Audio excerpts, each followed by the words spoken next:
विनीता सिंह ने beauty brand बनाया, फाल्गुनी नायर ने ब्यूटी प्लेटफॉर्म बनाया, लेकिन ईशा अंबानी पूरे ब्यूटी इंडस्ट्री को कंट्रोल करना चाहती है।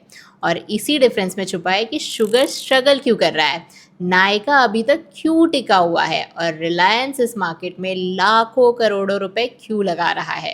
क्योंकि रिलायंस ब्यूटी मार्केट में सिर्फ लिपस्टिक और फाउंडेशन बेचने नहीं आया, वो शुगर जैसे ब्रांड्स के कस्टमर्स छीनना चाहता है, नायका से प्रीमियम इंटरनेशनल ब्रांड्स छीनना चाहता है और धीरे धीरे उस पूरे रास्ते को कंट्रोल करना चाहता है जिससे ब्यूटी प्रोडक्ट कस्टमर तक पहुंचता है।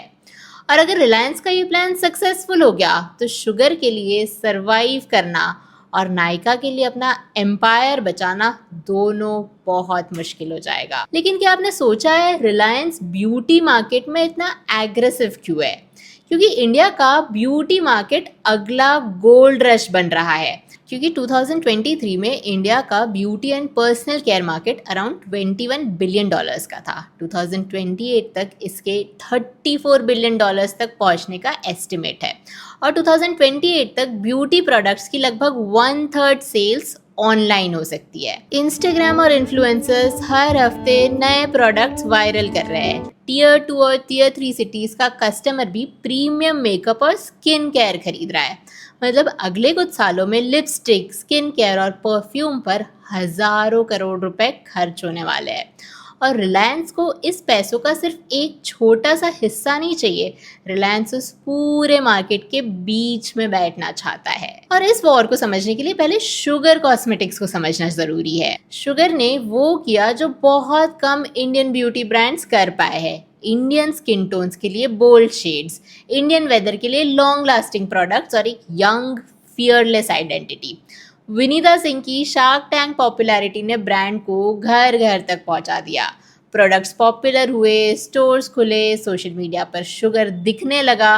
बाहर से देखो तो ड्रीम स्टार्टअप लगता है, लेकिन फाइनेंशियल्स पूरी पिक्चर बदल देता है। फाइनेंशियल ईयर 24 में शुगर की प्रोडक्ट सेल्स अराउंड 505 करोड़ थी।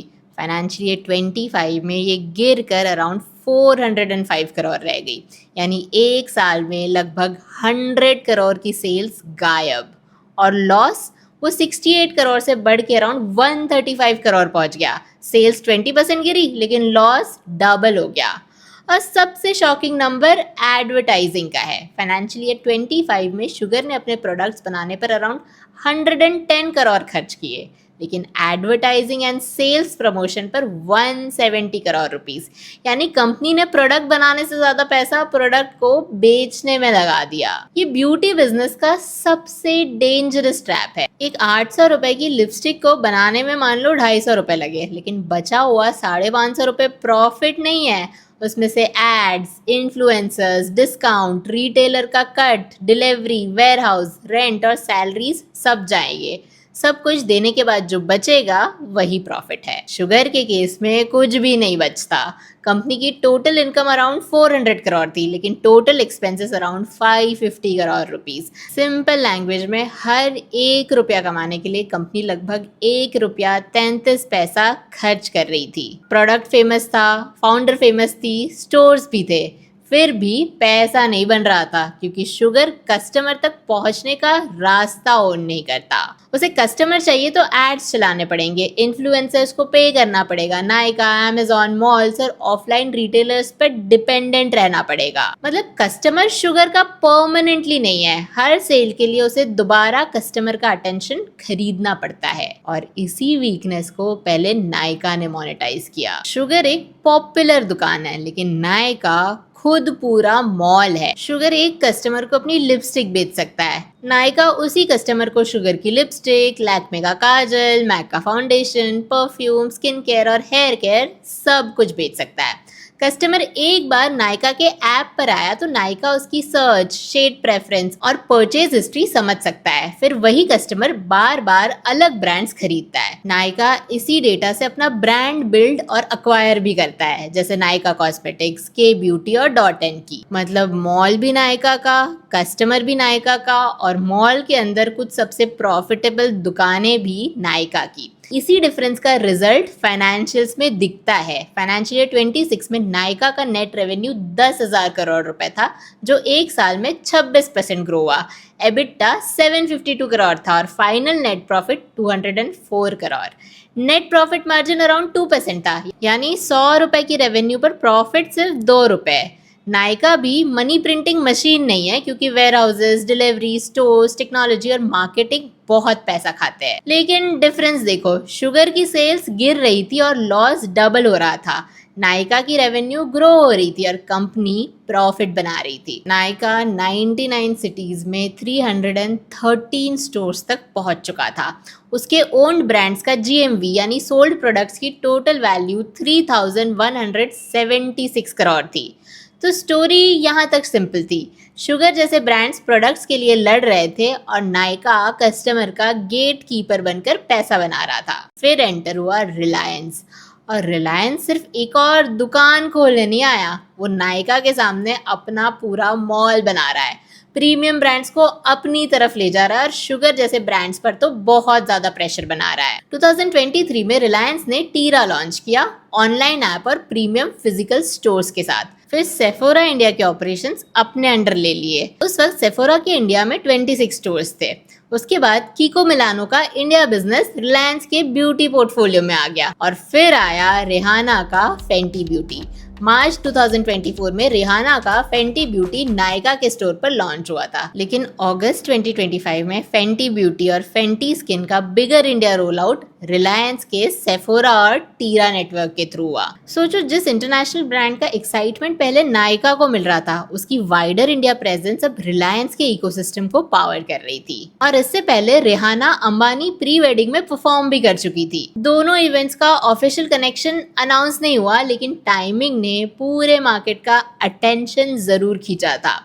फेंटी सिर्फ एक ब्यूटी ब्रांड नहीं था, ये नायका के लिए एक वार्निंग थी।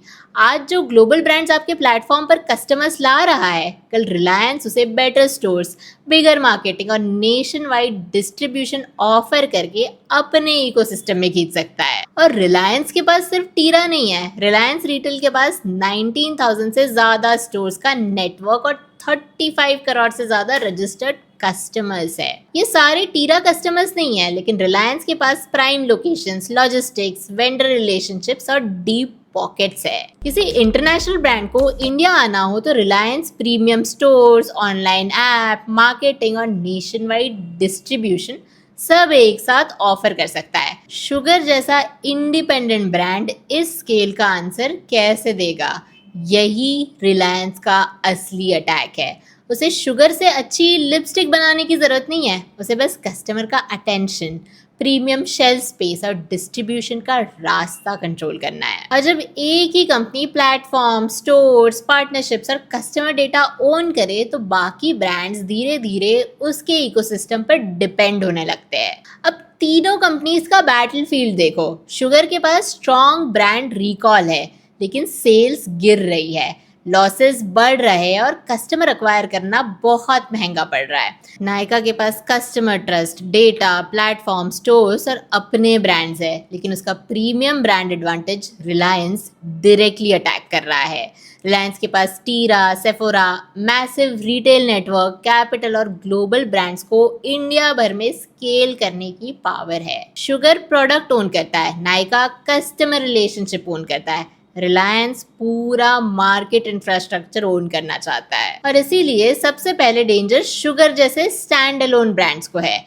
जब कस्टमर एक्विजिशन महंगा हो, मार्केट प्लेसेस पावरफुल हो और सामने रिलायंस डिस्काउंट्स और डिस्ट्रीब्यूशन के साथ खड़ा हो, तो सिर्फ फेमस फाउंडर और अट्रैक्टिव पैकेजिंग कंपनी को नहीं बचा सकते। शुगर को ऐसे हीरो प्रोडक्ट्स चाहिए जो कस्टमर्स बिना हैवी एडवर्टाइजिंग के बार बार खरीदे। नायका की पोजीशन स्ट्रॉन्गर है, क्योंकि इंडिया को ऑनलाइन ब्यूटी शॉपिंग की आदत उसने लगाई है, लेकिन रिलायंस पेशेंस का गेम खेल सकता है। वो सालों तक स्टोर्स खोल सकता है, पार्टनरशिप्स एक्वायर कर सकता है और लो प्रॉफिट टॉलरेट कर सकता है। रिलायंस को नायका को एक दिन में डिस्ट्रॉय करने की जरूरत नहीं है, उसे बस बेस्ट ब्रांड्स, लोकेशंस और कस्टमर अटेंशन धीरे धीरे अपनी तरफ शिफ्ट करना है। पहले नायका की एक्सक्लूसिविटी कम होगी, फिर डिस्काउंट्स और मार्केटिंग की वॉर बढ़ेगी और नायका को अपना कस्टमर बचाने के लिए ज़्यादा खर्चा करना पड़ेगा। कॉरपोरेट वॉर में ओपोनेंट को हमेशा डायरेक्टली ख़त्म नहीं किया जाता, कभी कभी बस उसकी ग्रोथ महंगी कर दी जाती है, और रिलायंस एग्जैक्टली वही कर रहा है। इंडिया की ब्यूटी वॉर लिपस्टिक या फाउंडेशन की वॉर नहीं है, ये वॉर है कस्टमर क्या देखेगा, किस ऐप पर देखेगा, कौन से इंटरनेशनल ब्रांड इंडिया आएंगे, मॉल में किसको बेस्ट शेल्फ मिलेगी, और हर ट्रांजैक्शन का पैसा किस इकोसिस्टम से गुजरेगा। विनीता सिंह ने एक रिकग्नाइजेबल ब्यूटी ब्रांड बनाया, फाल्गुनी नायर ने ब्यूटी शॉपिंग की डेस्टिनेशन बनाई, लेकिन ईशा अंबानी एक ऐसा ब्यूटी एम्पायर बिल्ड कर रही है जहां ऐप भी रिलायंस का हो, स्टोर भी रिलायंस का हो, ग्लोबल पार्टनरशिप भी रिलायंस की हो, और कस्टमर तक पहुंचने का रास्ता भी रिलायंस ही कंट्रोल करता हो।